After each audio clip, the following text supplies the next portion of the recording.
വയനാട് ദേശീയ ശ്രദ്ധയിൽ രാഹുലും പ്രിയങ്കയും ഇന്നെത്തും. എൻഡിഎ പ്രചരണത്തിനായി മോദിയും അമിത്ഷായും വരുമെന്ന് തുഷാർ വെള്ളാപ്പള്ളി. കൗമുദി ഹെഡ്ലൈൻസിലേക്ക് സ്വാഗതം. കോൺഗ്രസ് അധ്യക്ഷൻ രാഹുൽ ഗാന്ധി നാമനിർദ്ദേശ പത്രിക സമർപ്പിക്കാനെത്തുന്ന വയനാട് നഗരം SPG സുരക്ഷയിൽ. നഗരത്തിൽ ഒരുക്കിയിരിക്കുന്നത് കർശന സുരക്ഷാ സംവിധാനങ്ങൾ. ചുരം കയറിയെത്തുന്ന വാഹനങ്ങളിലടക്കം പരിശോധന പുരോഗമിക്കുന്നു. അസമിലെ തെരഞ്ഞെടുപ്പ് പൊതുയോഗത്തിൽ പങ്കെടുത്ത ശേഷം വൈകിട്ട് 7 മണിയോടെ രാഹുലും പ്രിയങ്കയും കോഴിക്കോടെത്തും. നാളെ നാമനിർദ്ദേശ പത്രിക സമർപ്പിച്ച ശേഷം DCC ഓഫീസിലെത്തി രാഹുൽ ഗാന്ധി മുതിർന്ന നേതാക്കളെ കാണുമെന്നാണ് നേരത്തെ അറിയിച്ചിരുന്നത്. ഇതനുസരിച്ച് കൽപ്പറ്റയിലെ DCC ഓഫീസ് മോടി കൂട്ടുന്നതടക്കം പ്രവർത്തനങ്ങളും നടത്തിയിരുന്നു.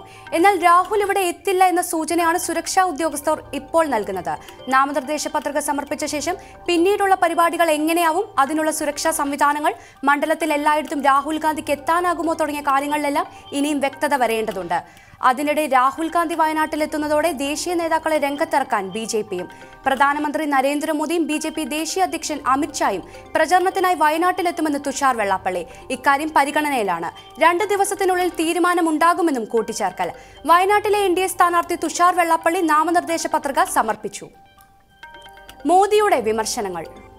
ലോക്സഭാ തെരഞ്ഞെടുപ്പിനുള്ള കോൺഗ്രസ് പ്രകടന പത്രികയെ രൂക്ഷമായി വിമർശിച്ചും പരിഹസിച്ചും പ്രധാനമന്ത്രി നരേന്ദ്രമോദി. കോൺഗ്രസിന്റെ പ്രകടന പത്രികയും അവരെ പോലെ അഴിമതി നിറഞ്ഞതെന്ന ആരോപണം. പത്രികയിലുള്ളത് ജനങ്ങളുടെ കണ്ണിൽ പൊടിയിടാനുള്ള വാഗ്ദാനങ്ങൾ മാത്രം. കോൺഗ്രസ് പ്രകടന പത്രിക ശുദ്ധ തട്ടിപ്പെന്നും മോദി. രാജ്യത്തിന്റെ പ്രശ്നങ്ങളെ കോൺഗ്രസ് മാനിക്കുന്നതേയില്ല. അവർക്ക് പ്രധാനം വോട്ട് ബാങ്കുകൾ മാത്രം. 5 വർഷക്കാലത്തെ NDA ഭരണം നേട്ടങ്ങളുടേത് മാത്രമെന്ന് പറഞ്ഞ മോദി എന്ത് വെല്ലുവിളിയും ഏറ്റെടുക്കാൻ താൻ സദാ സന്നദ്ധനെന്നും കൂട്ടിച്ചേർത്തു.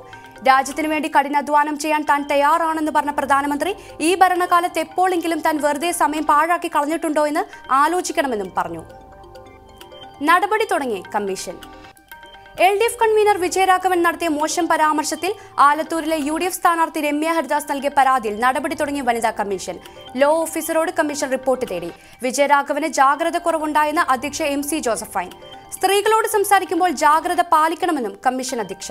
മോശം പരാമർശത്തിൽ വിജയരാഘവന്റെ പ്രസ്താവന പരിശോധിക്കുമെന്ന് CPM general secretary Sitaram Yechury. സ്ത്രീകളെ അപമാനിക്കുന്നത് CPMന്റെ രീതിയല്ല. വിവാദത്തെക്കുറിച്ച് പൂർണ്ണമായും തനിക്ക് അറിയില്ല. പപ്പ് പ്രയോഗത്തിലും സംസ്ഥാനത്തിന് യെച്ചൂരിയുടെ താക്കീത്. വ്യക്തികളെ അപമാനിക്കുന്നത് CPMന്റെ ശൈലിയല്ല. പപ്പ് പ്രയോഗം ആദ്യം ആരംഭിച്ചത് BJP എന്നും കൂട്ടിച്ചേർക്കൽ. അതിനിടെ രമ്യ ഹരിദാസ് നൽകിയ പരാതിയിൽ അന്വേഷണം തിരൂർ DYSPക്ക്. 2 ദിവസത്തിനകം സംഭവത്തിൽ പ്രാഥമിക അന്വേഷണ റിപ്പോർട്ട് സമർപ്പിക്കാൻ DYSP ബിജു ഭാസ്കറിന് നിർദ്ദേശം നൽകി മലപ്പുറം SP യതീഷ് കുമാർ. വിവാദ പരാമർശം നടന്നത് മലപ്പുറത്തായതിനാൽ മലപ്പുറം പോലീസ് മേധാവിക്ക് ചൊവ്വാഴ്ച തന്നെ പരാതി കൈമാറിയിരുന്നു. ഇതേ പരാതി പ്രതിപക്ഷ നേതാവ് രമേശ് ചെന്നിത്തല സംസ്ഥാന പോലീസ് മേധാവിക്കും കൈമാറി. ഈ സാഹചര്യത്തിൽ കേസിന്റെ മേൽനോട്ടം തൃശൂർ റേഞ്ച് IGയെ ഏൽപ്പിച്ചിട്ടുണ്ട്.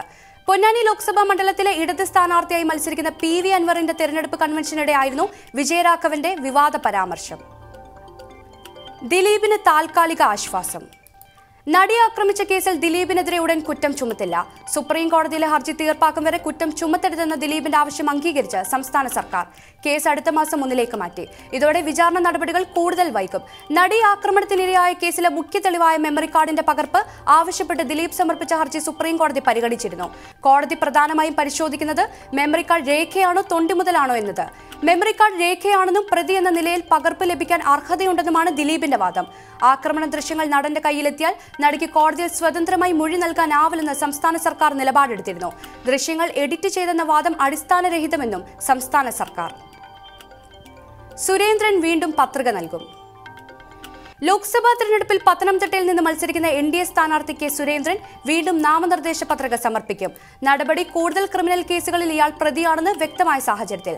ശബരിമല പ്രക്ഷോഭവുമായി ബന്ധപ്പെട്ട് 243 കേസുകളിൽ പ്രതിയാണ് ഇയാൾ എന്നാണ് സംസ്ഥാന സർക്കാർ ഹൈക്കോടതിയെ അറിയിച്ചത്. ഈ സാഹചര്യത്തിൽ പുതിയ കേസുകളുടെ വിവരങ്ങൾ കൂടി ഉൾപ്പെടുത്തിയ പട്ടികയാവും സുരേന്ദ്രൻ സമർപ്പിക്കുക.